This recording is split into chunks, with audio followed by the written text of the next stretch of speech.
Cank, Yeah. bank, cank, bank. Doom doom. I told you guys about when the Law and Order music would come on. I had to get up and go to my night job. I've Doom, doom.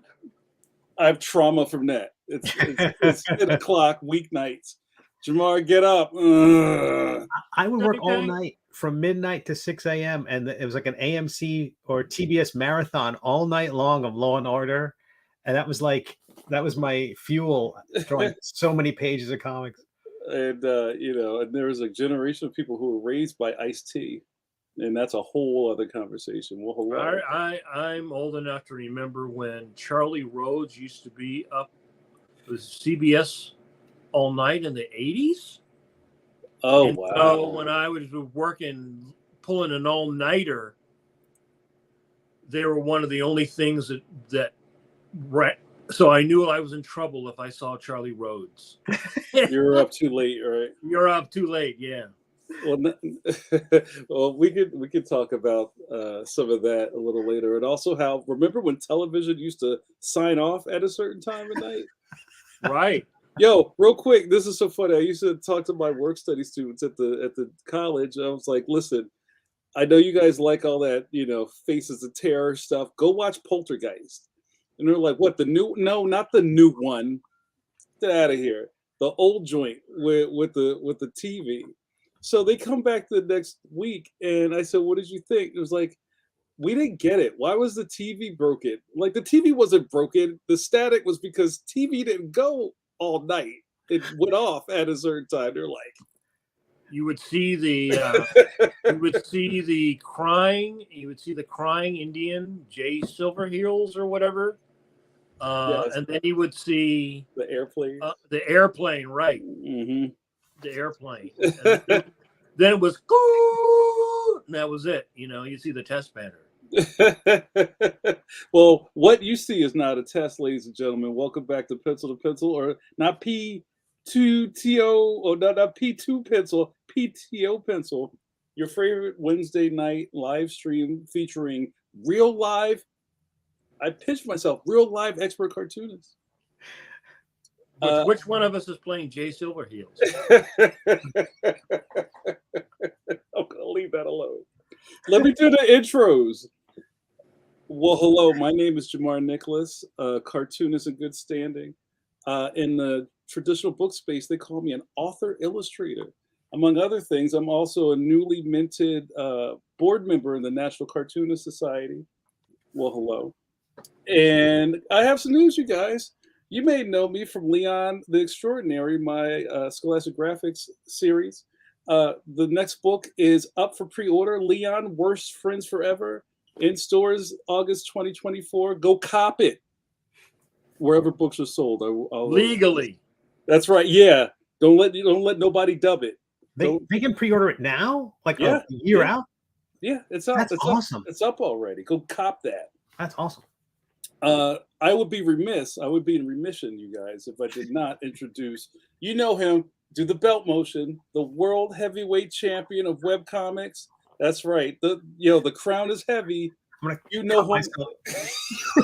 Gig yourself. So cold, Steve Conley. What's up, Steve Conley? Hello, everybody. So good to see you. This is we missed last week. I apologize. We had Jamar was on assignment. We were working out technical stuff, but we're back and better than ever. But you may know me from my webcomic, The Middle Age. 297 delicious episodes that you can savor on my website or over on Webtoons, Tapas, or Go Comics. Go to Go Comics. They're lovely people. And when I'm not doing that, I'm sculpting and I'm creating TTRPG projects, things like Intoximancy, Death Dealing, and the upcoming Metadomain Cleric. You can find out more at prayershandbook.com. And I would be remiss. Yes. I'd be remiss if I didn't introduce the Tower of Power, the man of the hour, too sweet to be sour, in Rice Krispie terms, the Kirby Crackle to our Snap and Pop, Mr. Mike Manley. Yeah. Good evening, everyone. You may know me from your local newspaper, but probably not. I draw the Phantom and Judge Parker, but I've been working in comics and animation for almost 40 years. So I've probably, as many people tell me, I've drawn your childhood. You're my childhood. I drew your childhood. So all that trauma, you can blame me. I love it, Mike. I remember one of my favorite things is I was sitting next to you at a convention, and somebody came through with like one of those acrylic, kind of like pop top cases, full of Marvel trading cards. And you got out a silver pen. It was just like boo-doo-doo, boo-doo-doo, boo-doo-doo, boo-doo-doo. How many of those Marvel cards? Because that was hot in the early '90s. Those Marvel cards. How many of those cards did you draw?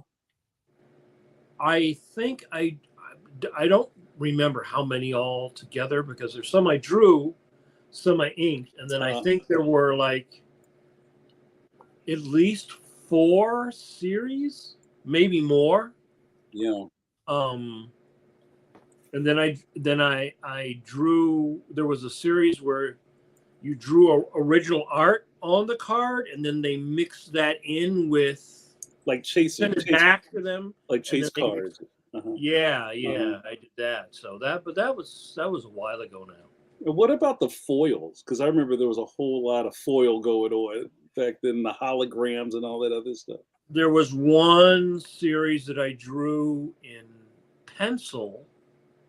Then they got somebody to digitally paint over them, and then they made them kind of shiny, which was kind of weird. Yeah. Is that how they did that? I mean, if they did it now, it'd be totally different. Yeah. Yeah, I think it was Upper Deck was at first, and then it was Fleer. So, yeah. I even have a whole ton of blank cards that they gave me, for you to have, that I have somewhere that I never did. I guess I could draw stuff and sell them or something. I don't know. Yeah, I think there's maybe a bit of a market for those sketch cards, because I know Larson was posting some of his Marvel sketch card art. Really? A month or so ago. There's still a market for that stuff? Hey, yeah. That's great. I get people asking me if I have originals, and in fact, I actually have several full uncut sheets of cards. Wow. Well, a special Poobah's birthday. Well, my birthday's next year, but Christmas is always around the corner. Your Christmas birthday. Always up for a special gift for your best bud. Right. Your bris is coming up. That's right. Frankincense myrrh and an uncut sheet of cards. Our buddy, Notorious JRD, you know him in the street, says, Michael Manley, where'd you get that coffee mug? We saw you sipping on that a little earlier. You want to give up the goods? Amazon. Oh, there you go. There it is. In fact, when I posted a picture of this a while ago, I think of me drinking from it. And then like 4 or 5 other people go, I got that mug. Oh, I love it. So, guys, we're back. Like Steve reported, we missed a week. I hope you found something constructive to do with your time away from us. But we are back with a really interesting conversation tonight, stemming from the last couple of months of our ongoing dialogue about what's going on in the comic industry, specifically how it pertains to you, dear cartoonists, because we're in this together, you guys. And Mike struck a really interesting chord a little while ago in his Facebook. He's doing really interesting posts about kind of like the new bubbling up about page rates and what people are getting paid in the business right now, and how that kind of pertains or correlates to what people getting paid in the 1940s. Is that it? I think it's about the same. Yeah, close. Same rates. And the title of this episode, you guys, is "What's Your Worth?"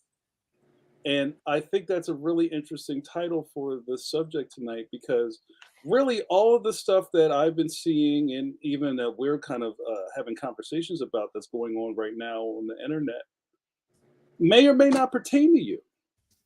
So I think there's something interesting to be said about getting caught up in the froth, the of what people are talking about, and then maybe making decisions about your own career off of what other people are talking about. So I thought maybe we could kind of chop this up a little bit and kind of see exactly how this stuff will affect your career. So maybe to give a little back matter, Mike, maybe talk a little bit about what's going on in the page rate space these days. Okay, and then I should say at the end of this episode, we will make PDFs available of job applications for the post office, going to nursing school. How about heating and cooling repair? Right? Exactly, right. Airline refrigeration mechanic. There's nothing wrong with the trade. We always need skilled tradesmen. Let's just put that out there. Right, right. Well, actually, this is a trade. We would be considered to be tradesmen, Mm-hmm. right?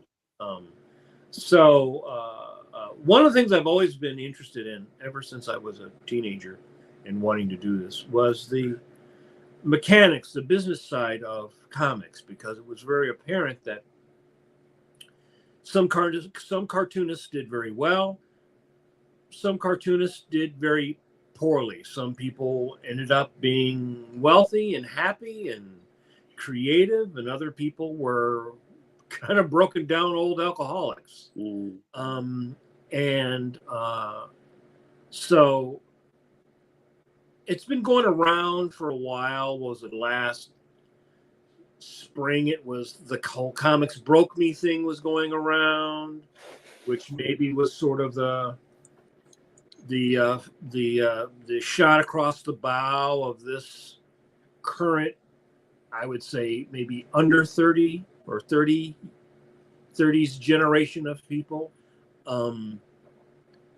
where that was their first big test, and then someone supposedly passed away, and they were attributing,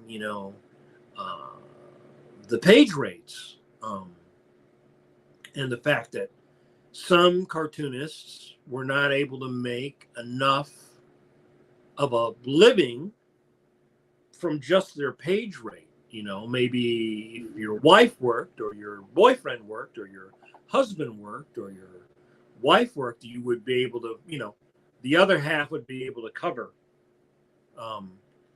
And I mean, it's was always sort of a secret about page rates for a long time in the business. I think in the old days, the old guys didn't really talk about it. It was not, I don't know whether it was suspicious or, I don't want to know what Joe Blow's getting over at that company. And then when I got in, part of it, I think, was also jealousy, because there would be certain people who were like, well, how does that gal get that rate, right? And then there was a while where you could sort of play one off the other. You could go to work for Marvel, and then you could go work for DC. And when you went back, they'd bump your rate. It was like a little game. But in general, unlike animation, where there's a union, and the union has minimums, and you can go on the local 839, the animation union, and it's posted starting rate for all these various categories, right?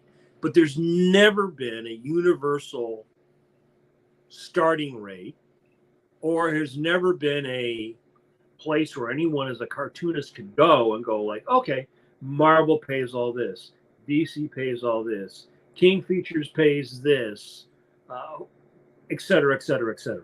First Comics pays this, whatever. Mm-hmm. And so when I started talking about that, someone anonymously wrote me and gave me some current information, which I passed on. And people were kind of like, what? And basically, no one effectively has had a cost of living raise like you get if you work for the government or many companies. They bump you up, like 2% a year, right? 2-3% a year, right? Well, there's nothing like that in comics. You got a page rate, and the last major across the board page rate increase for people in my section, my demographic was the 90s, and nobody outside of the rare individual, depending upon the book, might get a little bit more, right? But the average person is actually probably making less now. Even if you were getting paid the same as you were in 1994, you're making less because everything is more. Yeah. But also, there was a rate committee, which did not exist when I was working in Monthly Comics. So you go and they look at your work and they decide, oh, okay, well, your rate is this, but now we decide it's this, right? And so a lot of people I know who I've talked to because of that post are telling me, oh, yeah, you can go back and work at Marvel, but for $30 a page. Right. Maybe your old page rate used to be $250 to pencil and $150 to ink. Oh, well, you're lucky if you would get $250 to do both now. So the way you would have to work to be able to make a living would require you to be like those old guys, right? The guys I grew up reading, right? Those guys like Buscema and Gil Kane and Jack Kirby. Those guys did 3, 4, 5 pages a day, right? Because they weren't getting, there was no royalties. They were purely getting their page rate, right? So we're kind of back to that because nobody's really getting royalties now. People always ask about royalties, but comic books don't sell anywhere near what they did in the 90s in what I call the walled city. So you're purely making your money from your page rate. And then the other difference is in terms of royalties, Mike, for a moment, in terms of royalties, do you see digital royalties for your work? As far as I know of, neither Marvel nor DC pay you digital royalties. I think, though I'm not 100% sure, I think King Features might pay some people royalties if you own the strip, right? So, like, I don't own the Phantom, so I get a weekly paycheck to draw the Phantom. But I don't get anything else. I don't get any reprint fee. I don't get anything. I just get a straight paycheck, right? DC has always been the best because they've also haven't gone bankrupt a couple times or whatever, like Marvel. So DC has always been the best when it comes to royalties. I'm not saying that it's always, you don't have the ability to inspect their books or anything like that, but they're always better with, like, if there's a movie, if your character appears on a TV show, things like that, you get something. The original creator contract that I had in Marvel for Darkhawk had to be redone because that version of Marvel is gone. And so just about every comic artist that you guys love, who's been working since, let's say, at least since the 70s or 80s, had to redo those contracts because that version of Marvel went bankrupt. So those contracts were null and void. So what has become apparent is that you have a harder time making a living in the way it used to be imagined that you would make a living. In other words, you would get a book at Marvel and DC, and you would do, like I did, 25 issues of Darkhawk, and I did 27 issues of Shazam, and I did 27 issues of Inking Shazam, although I penciled a couple, and I did an annual, and then I did 27 issues of Alpha Flight. No one will ever do that for those companies anymore because they don't let anybody do more than 5 or 6 issues in a row now, it seems. So there's a lot of, to me, my pulse was just to sort of like put this out there, information, then you can decide whether that works for you. And I think that that's always been a big problem with comic books. And again, in animation, if you're working for a studio that's part of the union, you can go and you can see the salary, weekly salary, hourly salary for every different category, right? So you know for a fact that if I'm working at Warner Brothers and I'm doing a storyboard, my union minimum might be $40 an hour or $60 an hour. If you're a background artist, so much per hour, so much per week, right? You may make more than that if you have seniority, but at least everyone knows, okay, here's what the studios are paying. You never had that at Marvel and DC. You never had that. And I always heard, when I talked about this, I always heard that John Buscema at Marvel was the top guy, as he rightfully should have been after Jack Kirby. And he had in his contract that he got paid. I heard, again, you hear the scuttlebutt, that he got paid $1 more than anybody else. So if they, John Byrne comes in and they bump him up to, let's say, $250 a page, John Buscema would get $251. Right? It's like Price is Right. Right. So I posted this stuff because I feel that knowledge is power. And part of the problem with comics is because there's never been a guild, and there's never been, and it's too late now to have a union. People should be able to have information on who's hiring, this is what they're paying, and then you can decide, yes, I can draw that for ink that for $90 a page, or no, I can't, because I live in New York City and my rent is $3,500 a month, and even if I do one whole book, I don't make enough money.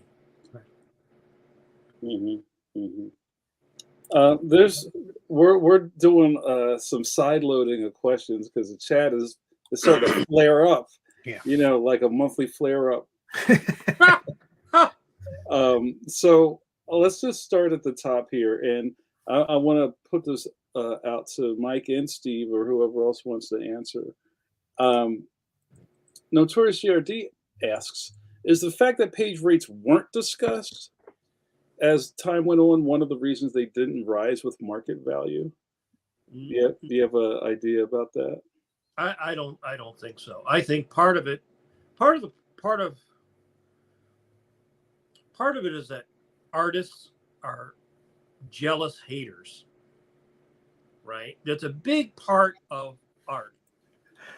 It could be painters, it can be sculptors, it could be filmmakers. Artists, when they get together, they find out what other people making. They go like, how the fuck did that person get that? How did they get that deal? And that's part of the reasons why in comics specifically, I think that there was never a union, because there was a lot of jealousy and a lot of just jealousy. And I don't think that it was like, oh, well, we're not going to say what it is, then nobody will know. Ha ha ha ha. I think, the companies, when they were competing for talent in the 90s, were willing to pay more. I'll pay you $20 more a page to get you to work for me, not for DC, or I'll get you to work over at DC, not for Marvel. But it's not that way anymore, right? There are so many cartoonists. There's so many more cartoonists, so many young, desperate cartoonists, and the direct market, is in a shambles. It's in a terrible state. So they don't have as much money per book because the books don't sell as well. The books cost more but have fewer pages. And so I think a lot of it just comes down to plain economics. It's like if you were selling the numbers that we were selling in the late 80s or the early 90s, even before the speculator boom, if you went back to that era, people would get more money per page because the books sold more. They didn't cost as much to produce. But each step from newsprint to the nicer paper to the digital coloring to, each step added cost onto a book, right? Just us working now on comics, we got to have this computer, we got to have Photoshop, we got, thousands and thousands of dollars have been added on. A facsimile machine. Right, exactly. The little bird that would fly in and, like in the Flintstones, and copy out your script for you, So I don't think it had anything to do with that. I think it's sort of supply and demand, and there's a lot of artists, and there's not a lot of demand for the sales of comics. And the big companies that own the conglomerates, the giant companies, are not funneling literally any money back into the direct market. They're siphoning everything, and they're not putting anything back. And I think companies, I do think it does contribute, the idea that people don't talk about it, and companies discourage discussing salaries, things like that. That so much of that's tied into knowing your worth is also, it hits you emotionally, because what you get paid also kind of tells you your value, right? So there's so much of your own personality tied in the question of how much you get paid and how much you're willing to take. I mean, so much of this language is we're moving into BDSM language about how much are you willing to take, and it's kind of rough that the kind of all the conversation in the chat is fantastic, but we're talking about the give and take of like, okay, what are you willing to settle for based on the specific context of the job? And I think having people not talk about it is key to keeping them not knowing their value. The companies can pay you a lot less if you don't know everyone else is getting $150 a page. So I think they discourage people talking about their salary. Well, also maybe the editors didn't necessarily know. I mean, it was a very different. It was a very different world. It's hard for almost anyone who was not my age to even understand what that world was like, because it is very unlike comics are now. You could go up. You could walk around the offices and pick up work, right?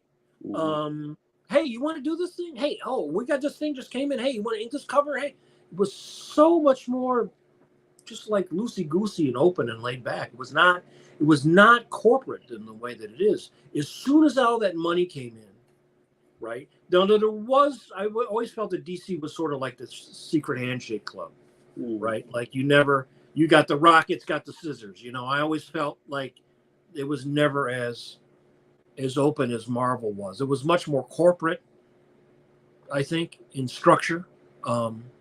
But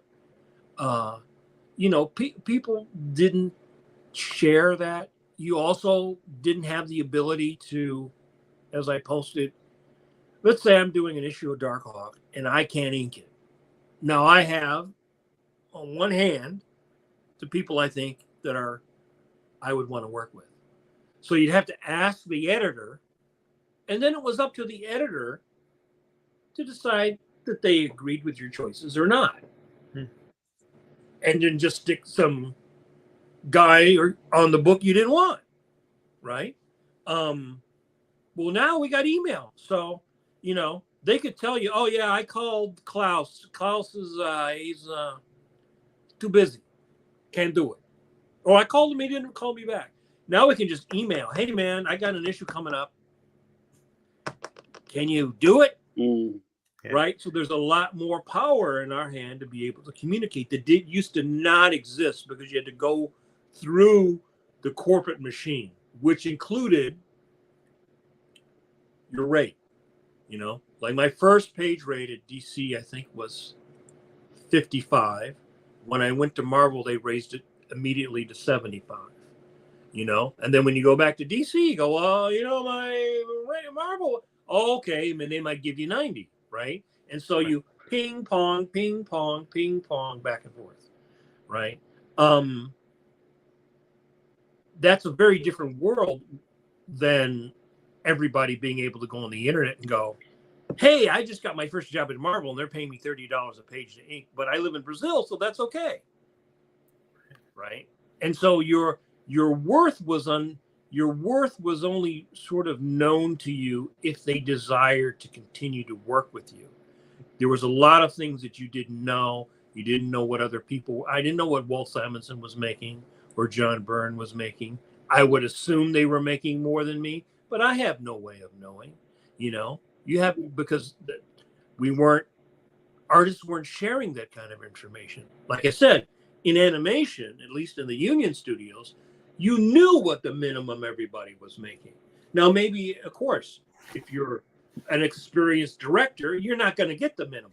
You might get 5 times the minimum, but at least you knew what the minimum was. Right. When I started, I had no idea what the minimum was between Marvel and DC and whether they were actually paying me above the minimum or below the minimum. So my only idea of my worth to them was if they wanted to continue to work with me.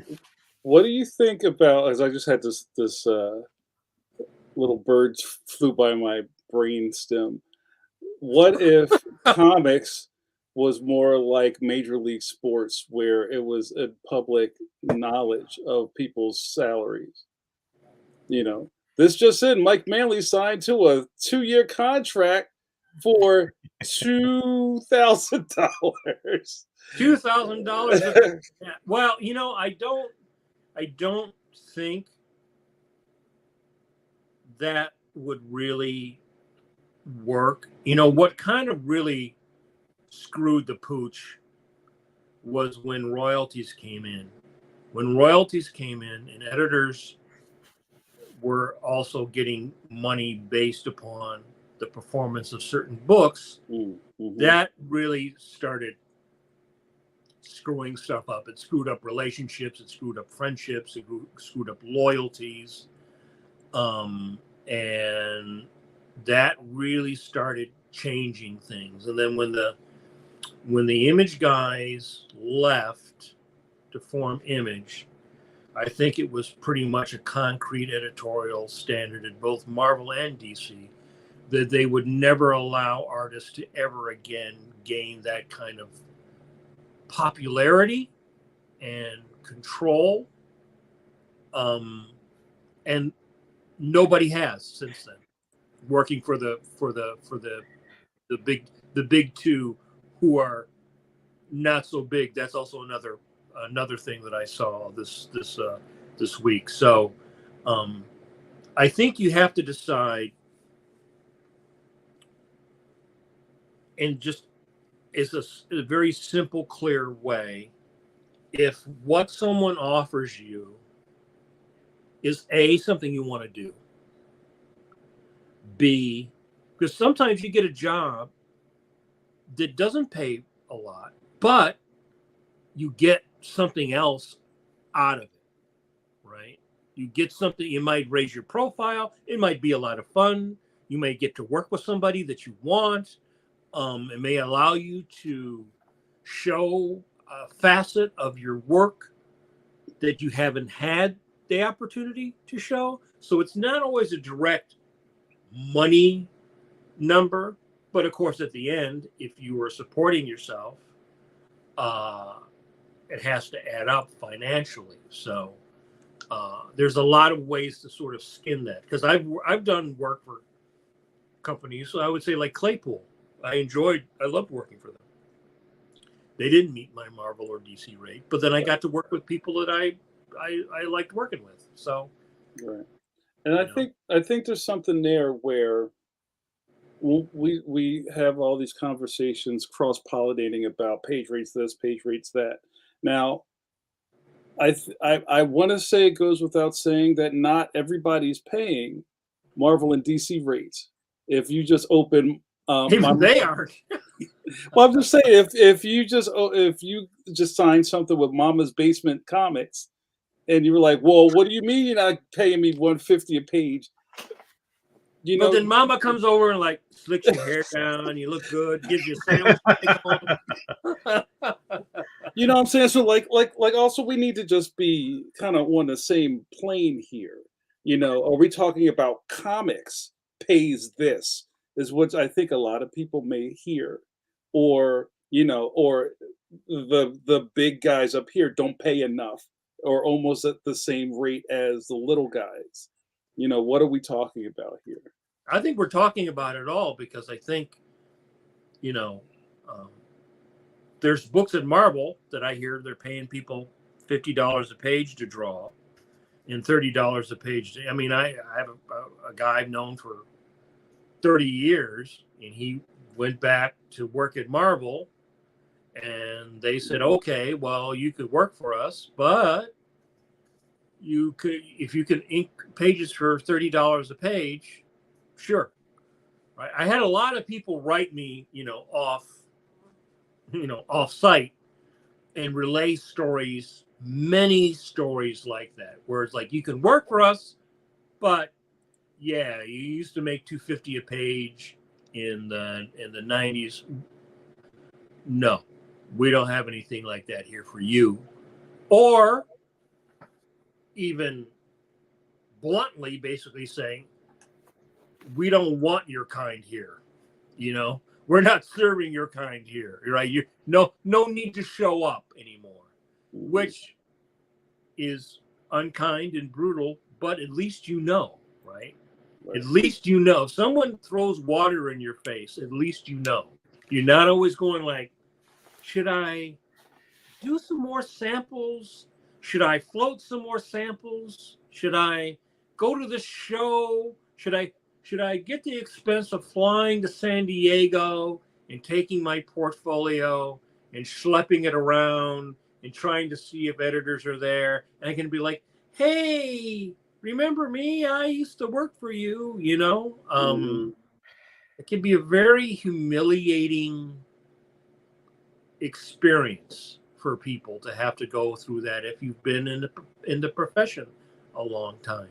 And I've gotten a lot of stories from people in the last couple weeks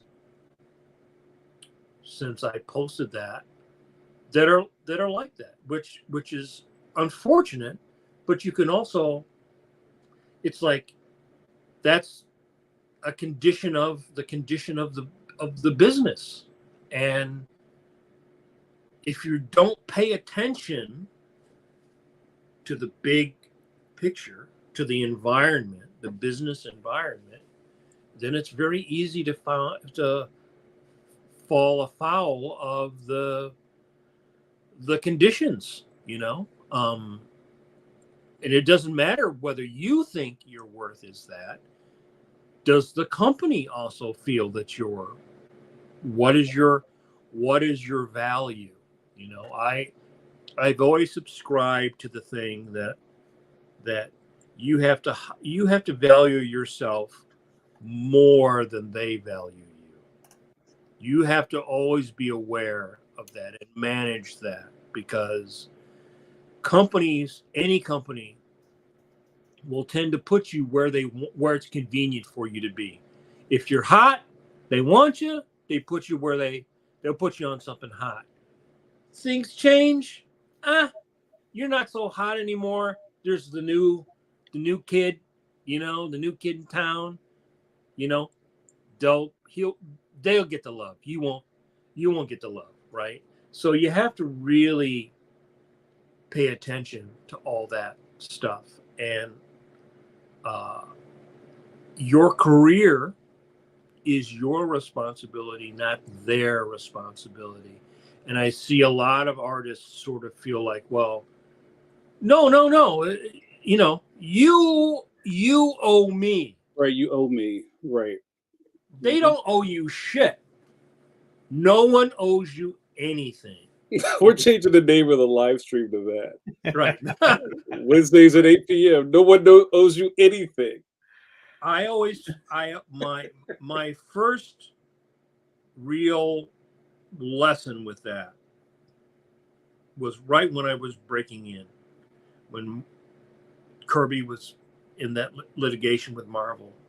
And if you really think about it, if they're willing to screw Jack Kirby, without who there would be no comic books today, because there would be no Marvel, and all that stuff would have long since disappeared. They'll screw anybody, right? If you're going to screw the guy that's made you billions of dollars, actually probably more money in 1960s and 70s dollars than even money today, because money was worth more back in the day. If you're willing to screw that guy and not keep him happy and working for you, creating for you, then there's no one who is safe. There's a good question by our buddy Amani Latif. Represent Peep Game Comics. Amani says, do you think that the industry is oversaturated with illustrators? What an interesting question. Would this drag down the value of everyone's work? So maybe to that, and I don't want to always deconstruct Amani's post, but like, is there the thing that there's so many people in the pool? It kind of makes them not have to pay anybody higher rates. Or then going across the sea to get them even cheaper. Look, if you just go on Instagram, right? So I'm like about 10 years older than you guys, right? And I remember going to a convention, and you would go to a convention, and you never saw a girl. You never saw a girl standing in line with a portfolio. Never. Not once. Now you see a lot of girls standing in line, a lot of young women standing in line. And the number of people who are interested in doing this job is probably easily 20 times, 30 times what it was when I was a teenager, right? Easy. The amount of people who want to go into gaming and animation and comics and, it's exploded. Geek culture. Popular culture has exploded since Star Wars. It all started with Star Wars, that like atomic explosion, and it's been growing since then. Look at the amount of conventions there are every week in the United States, and every one of them, Artist Alley is jammed full of young artists. People can't even get a spot in some of these conventions because there's too many artists and not enough space. So yeah, there's a lot more. And globally, I'm just talking about the people in the old United States of America. I'm not talking about all the people in Canada, all the people in South America, all the people in Africa. They're hiring young storyboard artists from Africa. Nobody ever thought about Africa. Right? Nobody ever thought, we're hiring artists from Africa. But there's artists in Africa, Vietnam, all over Southeast Asia. There's thousands and thousands of artists all over the world who read manga, just like us, right? Mm-hmm. I was at my buddy Ben Harvey had a comic book signing at a local store, and I was introduced by the shop owner to a young patron of the store, and he was talking about, and it kind of made me think about everything we talk about here. It was a young guy who basically grew up inside the cocoon of manga and anime. He had a Naruto shirt on. He talked a lot about growing up reading Sonic. Kids love Sonic the Hedgehog, you guys. I keep telling people that they don't believe me. Sonic the Hedgehog comics, Dragon Ball Z, and Naruto, and he wants to be a mangaka. And he showed me his webtoon, and it was very, manga centric. And that's kind of, I know he doesn't even care about Marvel or DC or all this kind of stuff. And yeah, why would he? I mean, there's thousands of kids like that, young people all over the world who've been reading manga since the 90s or the aughts, right? I would just say the aughts because they're too young for the 90s, but for the aughts. So for the last 20 years, right? If you started reading in the aughts, you're in your 20s now, right? All those people that grew up reading Naruto, watching Pikachu, watching Dragon Ball, as all that stuff became mainstream, right?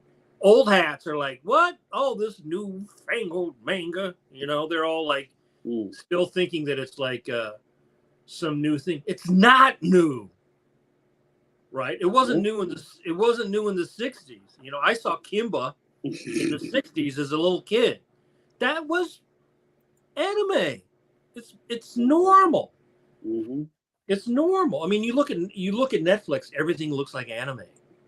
Either looks like anime or like Family Guy. It's like sort of like one style kind of or the other. The Disney style, what everybody used to think was normal sort of anime, that's gone. That's one of our young viewers, Dom, says comics is the minority among my generation. It's not even close. no. Right? And I think we should be wise to pay attention to that factoid. Any teacher, anyone who's been teaching will tell you that, right? And I've been teaching like 20 years. And just looking at the taste of the students I had when I started and the taste of the students now, it's just like, it's not this newfangled thing. I think the generation of people who mostly work in the direct market is probably over 40. And those people's view of the world is shaped by their experience working for the major companies, which did not do manga. I mean, they reprinted Akira at Marvel, but I think that had more to do with Archie Goodwin than anything else. They never embraced that stuff. In fact, they were very anti that stuff. They were very like, well, that's okay, but that's that's not our thing, and we've moved past that now. We've moved 20 years past that. You've got all these kids that are just when you start reading, right? This is what you start reading on, right? Daddy gives you your iPhone, right? You're not reading, you're not reading this. You're not reading some comic book, right? You start reading this. It changes the way you even relate to the image or to the story or to the access. You're not a collector, right? If you get this, you're collecting. You got a physical thing, and then you have a pile of your physical thing. So many piles of things. Right? Yeah. Right. I collect piles. Right. Kids today do not give a shit about this stuff. Right? Because they get it here, and then if they want to later, they get a nice, big, fat omnibus or collection. But I know so many of the students that I had, they just read on here. This is fine.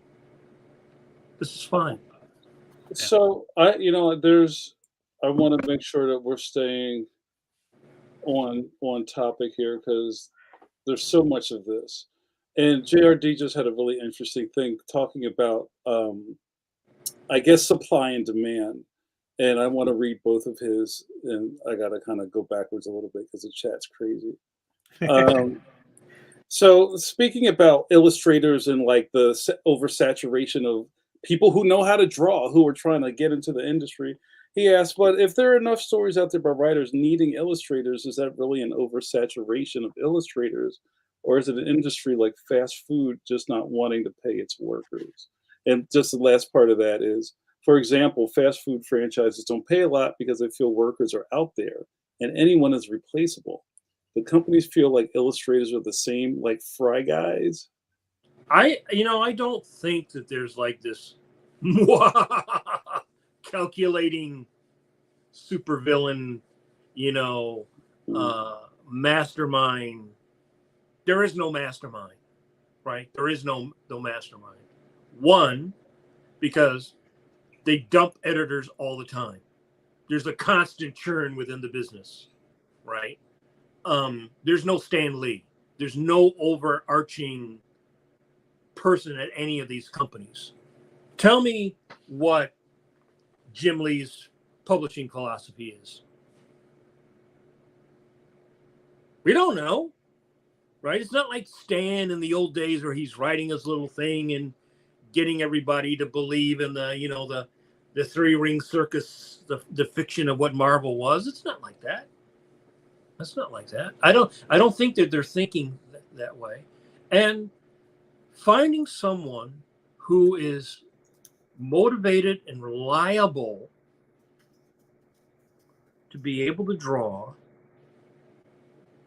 8-10 hours a day, 5, 6, 7 days a week, to draw a comic, any kind of platform, is like finding hen's teeth. There's 10,000 people want to do this. You're still going to get down to like 200 because most people wash out at some point, right? It's not that you don't have people that are talented, but comics requires a particular set of skills, as Liam Neeson would say, right? And that set of skills is exceedingly rare. You have people that can draw the style, but don't have the discipline to sit in the chair. You have people can draw beautifully, can't tell a story worth a shit, right? Comics is a very particular. You're like a triathlete, so I think your self-worth also comes from your ability to recognize what you're good at. Are you good at drawing comics, or are you only good at pinups? Right? Are you good at humor, but not good at realism? Part of your self-worth is being honest with your assessment of your own skills and ability, which is harder when you're younger because you haven't been tested as much. So, well, let's thinking about that. There's a great comment, David. Trying to, I think, because I think we're just gonna try to cover every base. He says, back on topic, what is the way you'd recommend to figure out your worth, quote unquote? How do you know what to charge except for rates on freelance gigs? That's a great question. That kind of boils it all down. well, someone asked me that. I was talking to somebody the other day. My default was $300 a day. Whatever I was doing, if I made $300 a day, I can make, $2,100 a week, which means that, I could make $4,000 a month minimum, right? If you can make $4,000 a month, you can live. That's $36,000 a year, right? You're not going to be rich, but you can live. So my minimum was $300 a day. However whatever that was, so many pages, inking, whatever, I think you have to start with that formula. What does it take you how much money does it take you to live? From that, you can extrapolate whether what the person is going to offer you can be worked out to fit within your formula.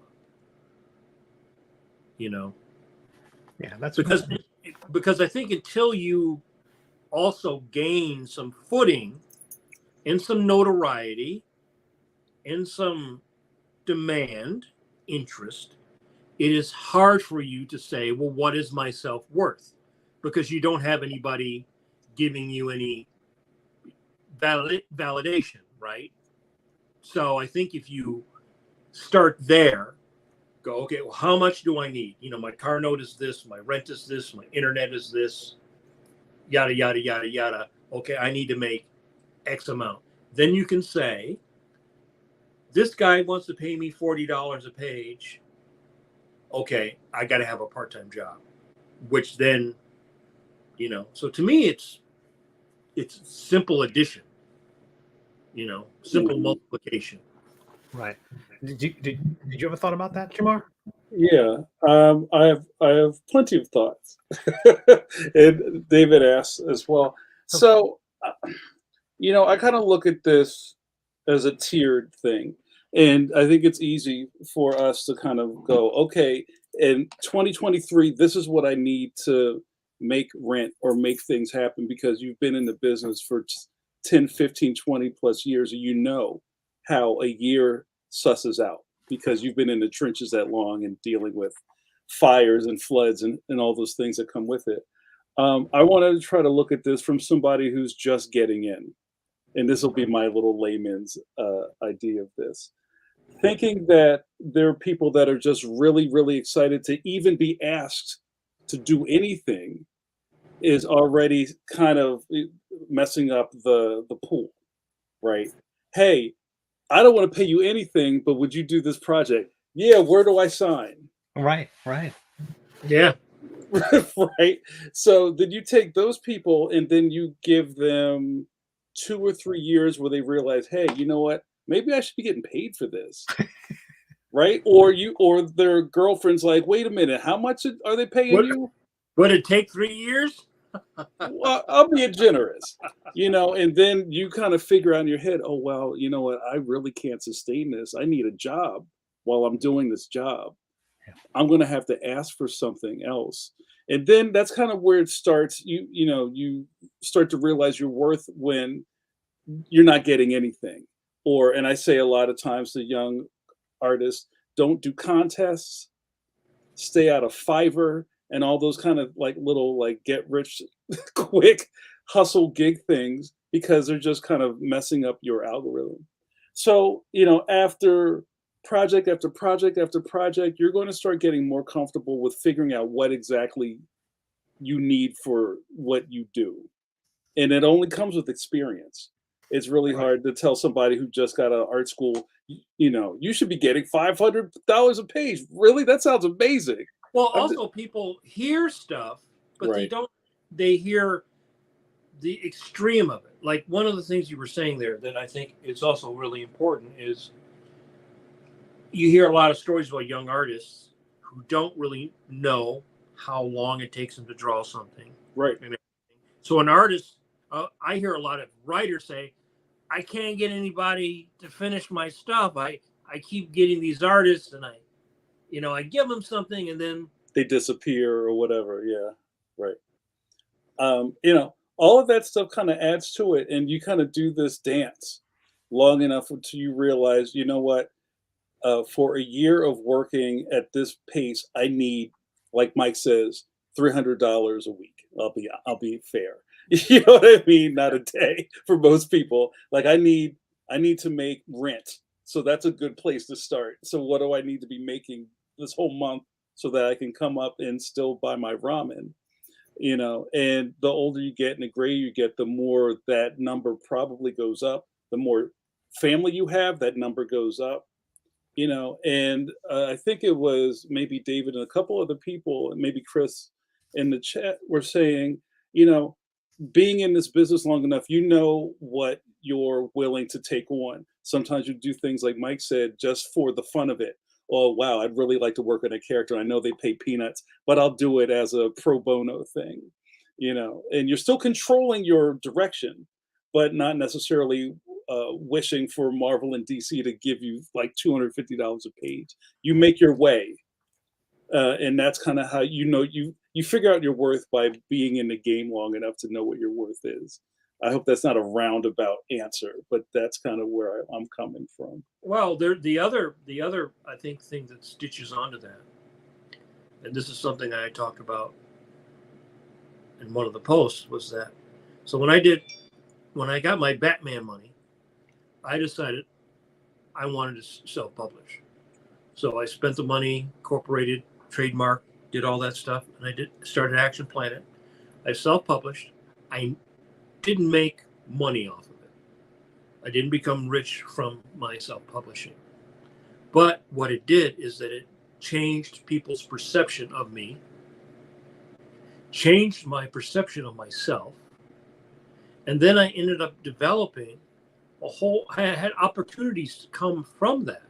So I could not say, well, I took my windfall of royalties from Batman and, like Tony Stark, made some fantastic machine that gave me superpowers, right? It didn't work out like that, right? Mm-hmm. But what it did give me was an opportunity to go into animation,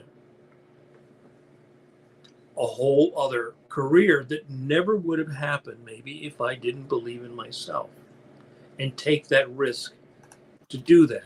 So it's not, I think because we're artists and we're creatives, we tend to think in these sort of like very, almost like an old Hollywood direct line. You do this thing and then this thing happens and then this thing happens and then this thing happens. And it's not usually, if I think about my entire career as an artist, it's never a straight line. You may think that it's a straight line, but if you look back at it, you go, oh, I did this thing, and then it diverged to this, which led to this thing, which diverged to this, which led to this thing.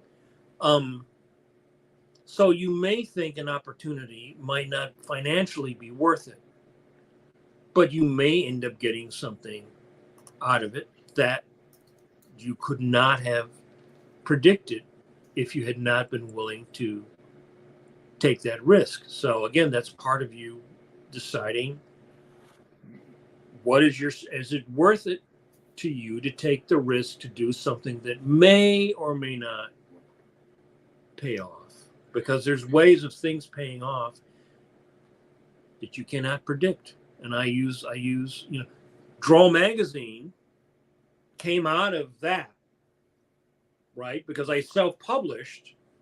So after that, I started thinking about doing a magazine about the craft of comics. I'd already had the experience of self-publishing, so I was thinking of doing it myself. And then someone mentioned John Morrow, and I talked to him. So again, maybe if I'd never self-published, maybe I never would have even gotten to the point of doing the magazine. So part of it is, again, your self-work. What are you good at? Are you good at some things? Are you good at one thing? Are you good at two things? Are you good? Or maybe you find out you're good at things that you weren't even thinking that you were good at. Mm-hmm. Steve, you want to weigh in? Yeah. Thinking about it to figure out the worth. What I liked. There's so many great comments in chat and on so far where we're talking about the things that make it worth our time. So it's not just what are we worth in terms of like a dollar figure, but in terms of what's it worth. Is a project fun? Not only does a project pay our bills, is it fun? And that talks about the collaborators, people we want to work with. This is a project that's going to up our profile. Like I did work for Star Trek for IDW because it was a chance to work on Star Trek. Suddenly I was able to get free tables at conventions and people were flying me out as a Star Trek artist. That changes the equation about who you are. And I'm a Shatner approved artist now, and always that will always be on my resume.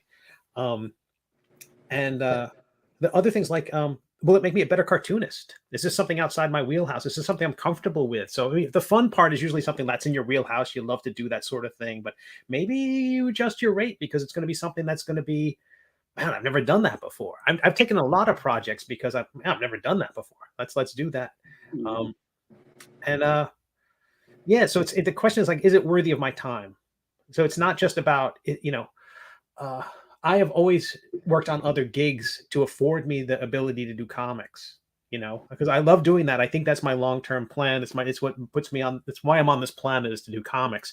But to get to do comics often requires me to do other stuff. Because the industry is so weird. Because like we talk about the value of comics paid one rate, comic strips paid another rate, magazine work paid a different rate, and the magazines went away. So there's always this thing that games. There's a controversy sort of in the gaming world where the writers are being paid 4 cents, 5 cents a word. That's like pulp rates from like 60 years ago. Um, each industry is at different levels of health at any given moment, and they'll pay commensurate with that health and commensurate with whatever you can get from them. So if it's a question of how do you get more money out of them, David had a wonderful comment about working with somebody, and it wasn't a project that was going to pay him what he wanted, and so he pushed back and got what he wanted. I think hopefully I'm not paraphrasing that incorrectly, but I think that's important to know, that line, that personal line, what you're willing to work for, what you're not willing to work for, and is it worth doing Star Trek? If you get the opportunity. And that's one of the reasons why in the direct market, everybody wants to draw Batman. Everybody wants to draw for DC. They just want to have that on their resume. They want to be, so that's a huge downward pressure on rates. If everybody wants to draw the thing, you don't have to pay a lot. So that's my thinking is I mean, sure, you start with how do you pay your bills, but then all the other things that come into it. And is it, if you don't want to work on a project, then maybe doing a website for somebody makes you happier, and frees up your creative juices for the stuff you want to do. And Jared, you just said something in the chat, and I'll just put it here and we can talk about it. I've also tried to figure out my worth in terms of what to make my commission rates, and this is kind of like the 101 of all this stuff. And since I've been a pro, people have said to me, Jamar, I don't think I'm charging enough, or what do I tell them, or what book am I supposed to read to tell me how much this stuff is worth? And you know what I'm saying? And I think Chris, where's that book? Yeah, I never seen a copy. I had one year. I never the Graphic Artists Guild. Yeah, the Graphic Artists Guild book, and there's also the Artist and Illustrator, the children's book. Like, all those things exist, and those can be pipe dreams if you looked at it and go, wait, we talked about this before. Oh snap! It says I could get paid $10,000 for a bus shelter illustration or an ad campaign. Let me get on that.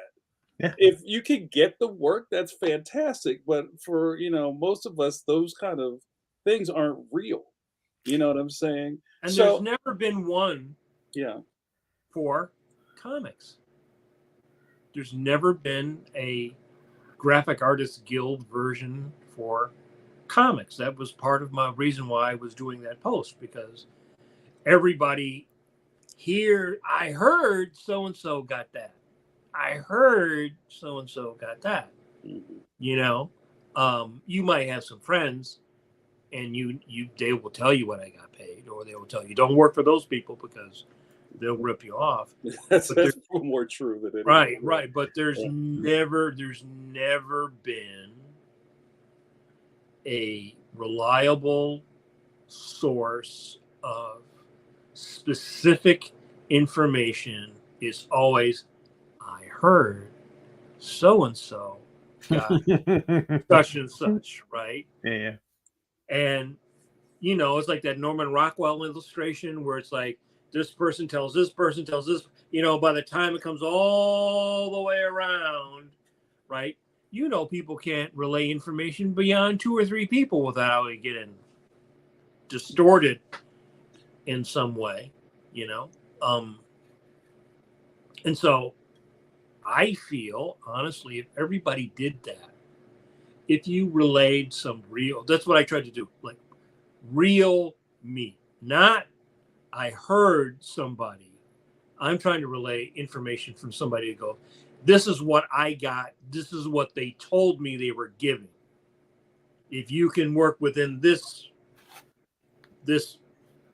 bracket of pay, this is what we're paying. Now you may go, I can't, but at least you know what it is. But I like Jamar, your point about going to the JRD's comments about commissions. I think a big pressure on what we're worth is that kind of the imposter syndrome, is the we're not good enough. There's a whole lot. Part of your brain is arguing your rate lower. I mean, I don't know how often you guys have ever said, okay, I'm going to bid on this project. I'm going to bid on this project. Sometimes I raise it right before I hit the send button. Other times I talk myself to a lower price. Like, no, I want this job, or maybe I'm not worth it, or I don't know. There's an internal struggle that's definitely part of this conversation as well.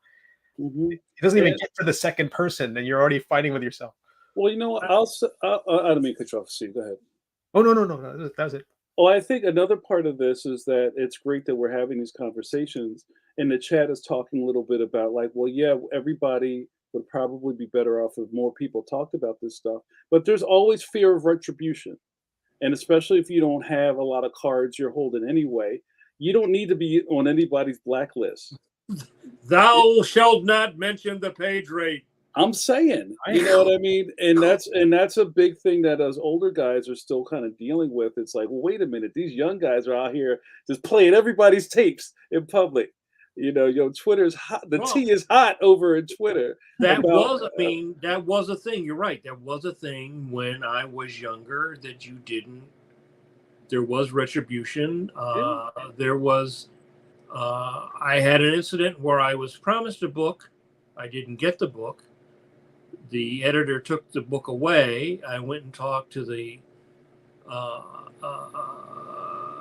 Tom DeFalco, and he was basically, well, editors can do what they want, so it's basically you're screwed. If you raise a stink, then you're an asshole, right? You're a troublemaker, right? I even had that when I was in animation. I was working, and I felt like some things were not fair, and I was basically told by the union rep, if you bring the stuff up, you basically get blackballed, right? They just have a way of like losing your number, right? So again, part of that exists even within the blanket of the union, right? But if you don't have a union and you fight for something that you feel is unfair, then you may get it, but you may also pay a price. I think all that's kind of swept under the carpet now because, frankly, none of those companies, I mean, I guess DC or Marvel could never hire me again, but that wouldn't, I guess maybe that wouldn't matter to me now because I'm not like chomping at the bit at this point to do that. So you have to, and it's probably also the way that you do it. I mean, if you're unprofessional and you're name calling and things like that, which I see some people do, which I never think is a good thing to do online. I think you always have to keep it professional. Keep it professional, But yeah, perhaps you feel you've been treated unfairly. Yes, exactly. When the editor pulls the pencil out of your hand. But I do think it will be different for each generation will experience this in a different way because again, the continents are always moving. The big picture is always moving, right? And when there's demand, like when I got into animation in the 90s, everybody was high as fuck off of the Lion King. Oh man, that made some money, and everybody was trying to do animation was exploding. And that was after had been sort of a big downturn in animation. And then animation started exploding, and there was a lot of competition for talent. People were poaching, people were going from TV into features. And, a lot of the guys that you see at Pixar used to work in TV. And there was for a while sort of a thing like, well, if you work in TV, that's not, but that's TV. If you work in features, that's the big thing. But there was a lot of competition. I don't feel that there's as much competition because there's so many people, but there's still only so many A-level people. And that's, I think, what you have to sort of strive to be. You have to strive to be above average, because most people are most artists are average. Most people wanting to get into this are average. If you're a person looking at portfolios, you see a lot of average or portfolios, right? So it ties into what we've talked about before on the podcast of being able to be honest with yourself, self-assessment. Well, how good are you? What is your skill set really like? Because, if you can't be honest with yourself, then how can you assess a value? It's interesting too, some of the conversations happening in chat about relative worth. I hadn't thought about the question from that angle, where it's like, not only what am I worth, and not, monetarily, amount of time. I think it's in one other equation you could start with is like, oh, I want to make $25 an hour. You just pick a number out of the air and you just do the math. It's going to take me X number of hours. Then that, or get to the point where you're like, I want to make $100 an hour, and you do the math. But the idea that relative to other people and the social pressures that can be involved in that, the idea of talking up your situation in front of someone who maybe isn't doing so well, or maybe is having a worse quarter than you are, that's poor form. There's things like that. So there's a lot of reasons why people don't talk about the finances of it all. I do think there's a value. If we're never going to have a union, at least being transparent about what we're making is healthy. I think it may sting and it could be awkward, but I think it's the only way that we can, help each other. Because if I know what someone else is making, then again, I don't think if someone gets a book deal, if someone's making way more money than me, I think they're just a different cartoonist than I am. They do different work than me. Tastes, timing. There's so many things. There's so many factors in why why they'd be making more or less money than me for a given project divided by X number of pages. There's so many factors. It's like that stuff is, comparing yourself to other people is what I'm saying is probably not the best thing in the world, but knowing that information is super helpful. And I'm glad we're sharing it. I'm glad you posted what you did, Mike. You know what? This just kind of took me down another road, because I just came home. I've been on the road for like a minute, and I was just in Portland, and it was a great show. There were a million people there. And there's a couple of things that I want to poke at real quick. So one of the things is, kind of what I'm reading through the chat, is asking other people what they made at the show. Like, I guess that's almost like pillow talk at a comic book convention at the dinner later that night. Like, so what did you make? Well, did you make your table? Yeah, I made table and I made hotel, and or I sold out of everything, or blah, blah, blah. And part of me is asking, why are you asking? If you're asking to be salty about it and feel like, oh, well, they have to be lying, or I didn't make that, or how did you make that much money when I didn't make that? You know what I mean? Like, putting yourself into this weird revolving door of questions about what everybody else is doing. Like, I grew up in a culture where you don't count other people's pockets. You know what I'm saying? Like, whatever you got, that's great. That's not what I have, and I need to keep going this way. So I think there's a little bit of a danger, kind of worrying too much about what everybody else is doing. Are you guys genuinely happy for other people's successes? I am. Yeah. I can't speak for everybody else, because even on the last episode, we talked about people who don't know how to even introduce people to other people. Right. So I think that's a small group of people that actually feel good about what other people are doing. I always feel that if you get jealous of someone else's success, in that way, that if like the guy at the next table is doing something, and the gal at this table is doing something, and it seems to be working, then learn from that person. Right. Don't hate on that person. Don't block that energy. Don't become a hater. I see that happen with students, and I always tell, I think it's a very important thing. You should be able to be happy for other people's successes. If you cannot be happy for somebody else's success, then you will never truly enjoy yours, because success is like this. It goes up and down, up and down, up and down. You may have a good year, you may have a bad year. You have a good, and if you can only be happy at the crest of the wave, you're going to be a miserable person. You're going to be. Did my question? I'm sorry, but did that question derail your thought there, Jamar? When I asked about because it seemed to be going in that direction, like with people looking over each other, like, how you doing over there? Like looking over, like, how's everybody else doing? Well, yeah. I mean, I think there's a danger, and anytime you're opening your mouth in public, asking other creators or whatever about what they're doing, why are you asking? That's the first thing I want to think to myself when people tell me these things. I mean, it's naturally frustrating, right? If you're at a show and you're not doing great, and other people are doing great, I always feel that you should be trying to understand what they are doing that you are not doing, right? Yeah. Not the hollow. I used to have friends you go to the comic book store, and they would look and like, well, how's this person getting work? They're not getting work. And then they see somebody they think sucks, and how is this fucking person getting work, right?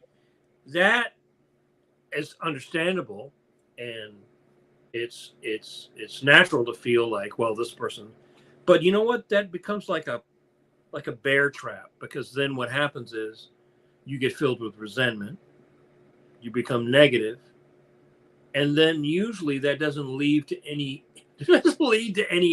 resolution for you, right? Fear turns to hate. Right. I mean,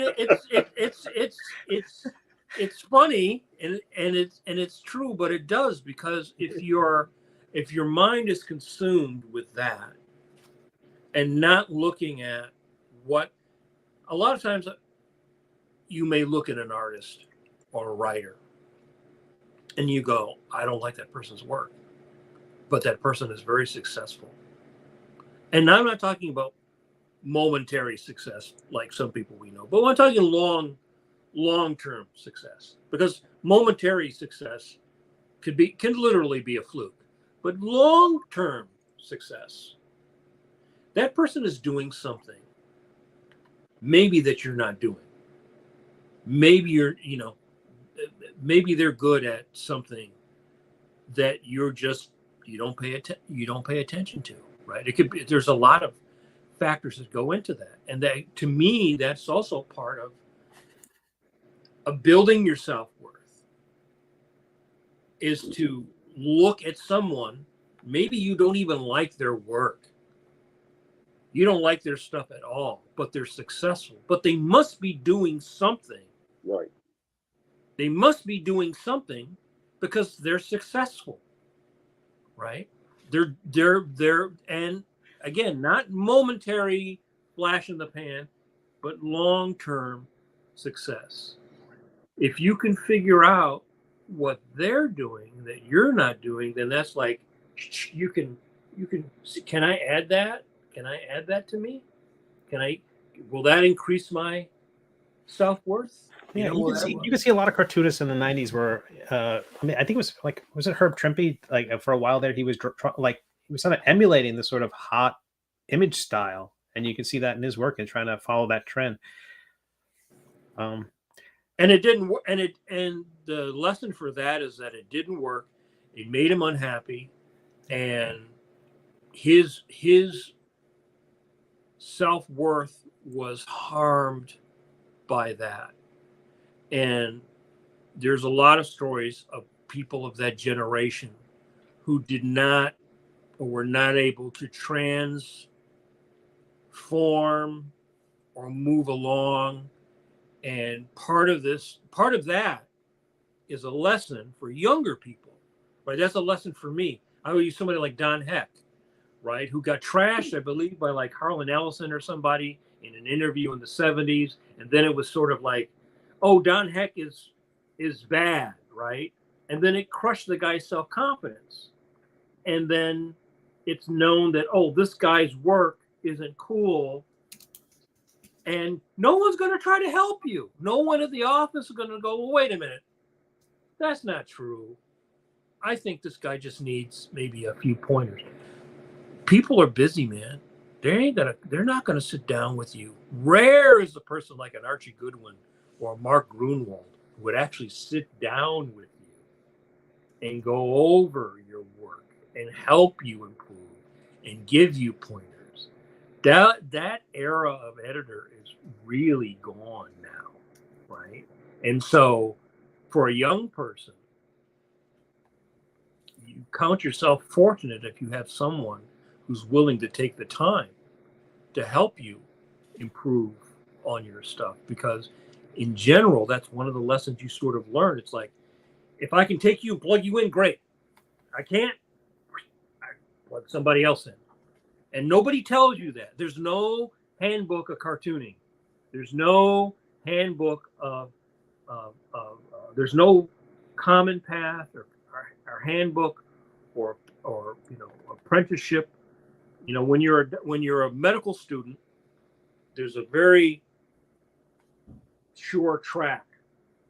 Going to school, doing this, then you go do your rounds, you become an apprentice, you follow some other doctor. There's nothing like that in comics, right?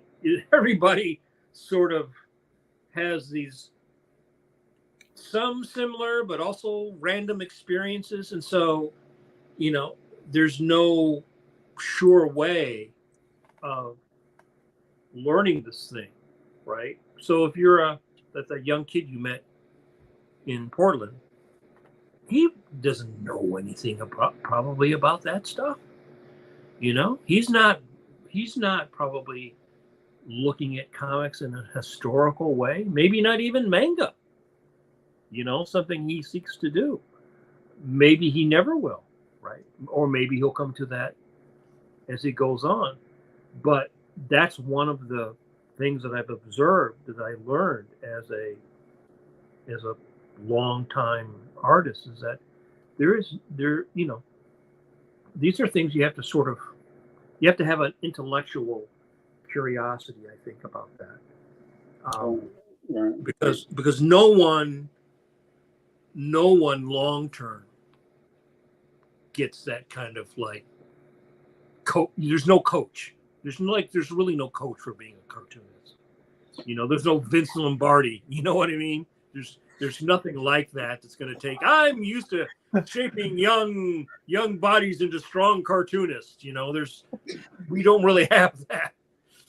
Hey, before we run out of time, I wanted to say goodnight, but I wanted to get to this that Amani asked, and maybe we can try to maybe churn it through the meat grinder that we've already just discussed. But Amani says, let's talk real numbers here, you guys, with 1 minute left to go in the episode. Let's say I'm an art grad. Let's say I'm an art grad looking for work. What's a good rate to start at?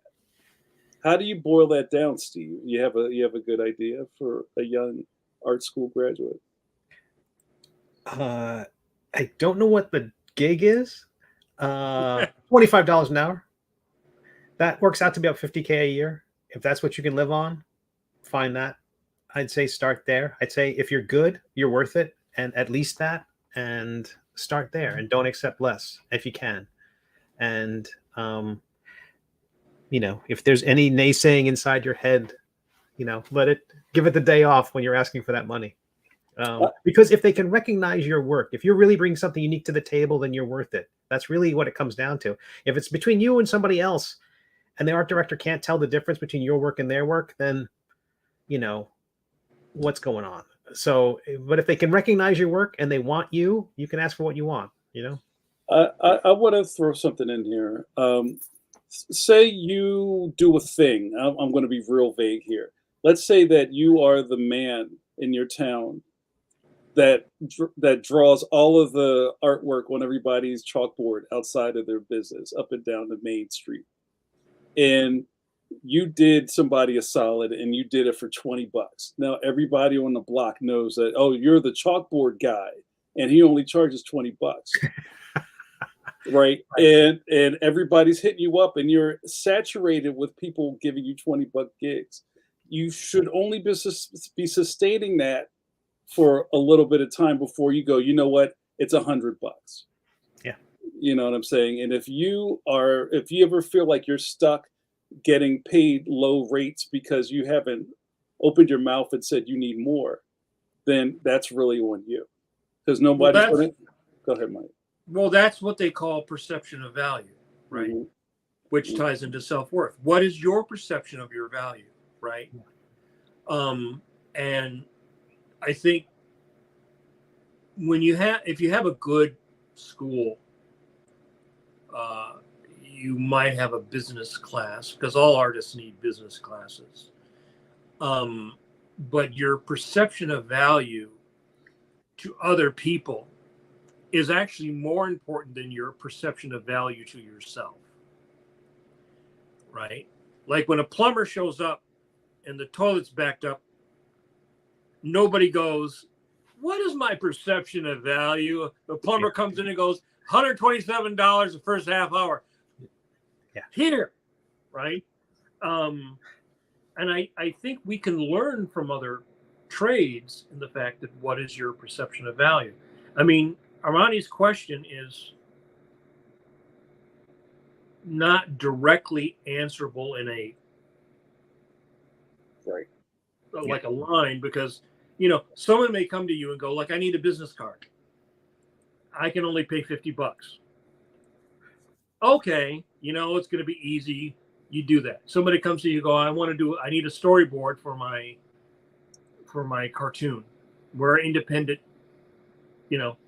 my friend Mimi gets these all the time, or Leanne gets these. Young artists, they graduated 3 years ago from college.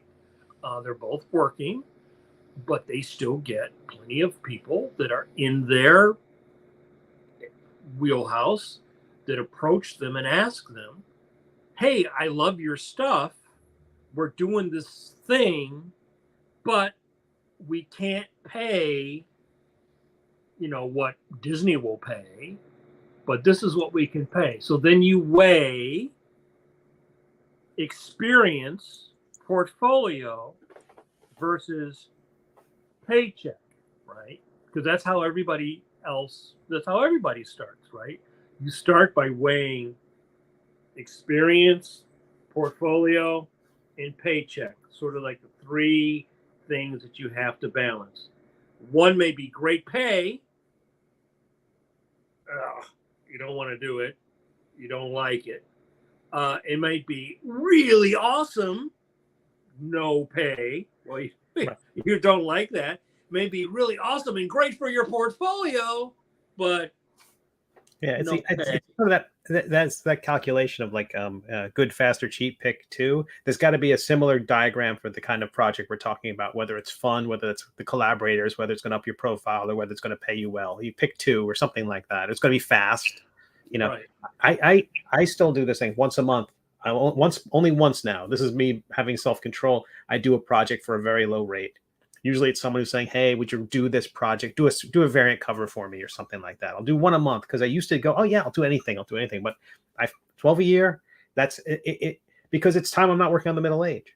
It's time I'm not working on the stuff that I'm on earth to do that.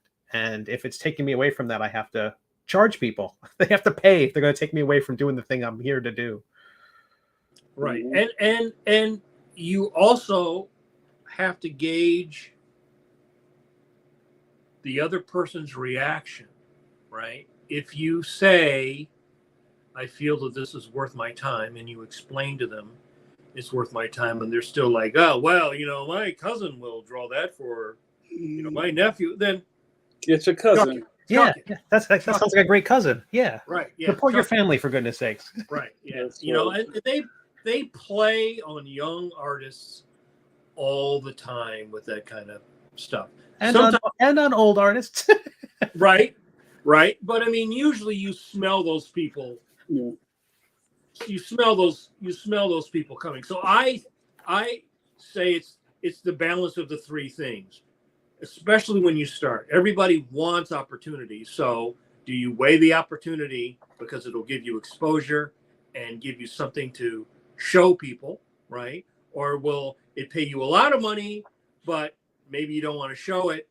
But hey, you know, puts money in your bank and you can then work on the thing that you really like. There's no flat rate. Again, if you go work at Disney, they tell you, we're paying you this much every week. We're doing 13 shows. If you want that kind of security, that kind of knowledge, then work in an animation studio, working in a gaming studio, well, they will tell you right up front, I will pay you this much for this long, right? But if you're a freelancer, if you're working in comics, everybody's a freelancer. There's no continuity contracts anymore that I know of. So if you want security, work in the studio. You have to hope that if you work in the studio and you have to live where the studio is, they pay you enough money to be able to afford to live in the studio, right? Because then there's that trade-off. You got to live in Los Angeles, super expensive. So you may get an opportunity, but you may be, what was it? Susie Orman, that financial lady, always said that you should have 6 months worth of savings, right? And, right. Yeah, you should. Right. And, right. And, Sure. and right. We know most people don't, but most people don't think about. There's a long list of things I should have. Right. But a lot of people don't think about that because you're excited about the opportunity, right? There's just a lot. Again, for most people, there's no handbook. Most people don't have somebody in their family. Like if you were John Romita, you had your dad. If you're the Kubert brothers, you had your dad, somebody who did this, and they could say to you, this is the way it goes, kid. Most, 99.9999% of people who do this don't have that. Don't even have somebody in their life who knows another artist. Yeah. Or if they do, probably not somebody who's very successful. So I say use the internet, use Instagram and Facebook as a networking tool to talk honestly and directly with each other, like I did, to share the information. Because the more information you have, the better choices you can make for yourself. And this would be a good place to wrap. What up, Stunt Ken? Is also, and I think this is really prudent for today's interneter, please be careful of how you're coming off on the internet. If you're like an obstinate, ornery personality on the internet, it's going to stick to you. So if you're in these conversations talking about money and throwing names around, and you shouldn't be doing that kind of stuff because you're really like new to the business or whatever, that stuff follows you. And we all have reputations that are like on top of our heads. So be mindful and respectful how you're dealing with other professionals. And some point your profile is going to raise, and people can easily go, oh yeah, I remember you. You're that dude that was on my message board saying all types of hot mess, right? Yeah, okay. You put that in your pocket. So this stuff's not anonymous. I've said this for a million years. The internet is not your friend. I'm just saying. Your dick pic will catch up to you. I'm saying. I've been saying that forever. Yeah, tell him, Kurt. So, all right, let's wrap this up. I want to wrap this up on Tim Fielder has some really good advice about the longevity of a career. He says, Oh, wait a minute. Okay. Yeah. I was just speaking with another colleague the other day, and we both agreed that life and career are long. One may have had a crap career in the 90s, but 30 years later, a total change in trajectory. It's a marathon, not a race. I think that's a really strong point. And also, Scott Kurtz. What up, Scott Kurtz? Scott says success is loving the work. That's all there is. Everything else is a distraction. Sometimes a fun distraction, sales, awards, etc., but those never last. And that is one to grow on. Guys, we had a really fun session with you. I hope everybody got something out of it. Our loyal strategist, Eternity Forever, said that we do not have enough likes on this YouTube session. Please hit the like button. Don't come over here getting free game and you just going to skate out of here without giving back to the algorithm. We press the button, please. Like the AI. That's right. Like, subscribe, and drop kick that alert button to be updated when we go live next. Thank you so much. I will be back here 9 o'clock tomorrow night with a coffee break with JN. Don't forget to log back into all of this fantastic content. Thank you both to my esteemed hosts, Mike and Steve. You guys are fantastic. Do the thing, Mike, the pop. I can't do it. I love it. Thank you guys so much. Mr. Zumdish. I don't know how you do that. That's fantastic. Guys, we are, I don't know what we're in now. We're in the end game in some way. But Yeah. We're in the what is that movie where everybody was the one night where everybody killed everybody? Oh, The Purge. We're in the Purge, yes. We're in the Purge. So with that said, be sure to wash those curvy hands and lock your windows. Love you guys. We'll see you tomorrow for coffee break. Take care. Bye. The Purge. The Purge.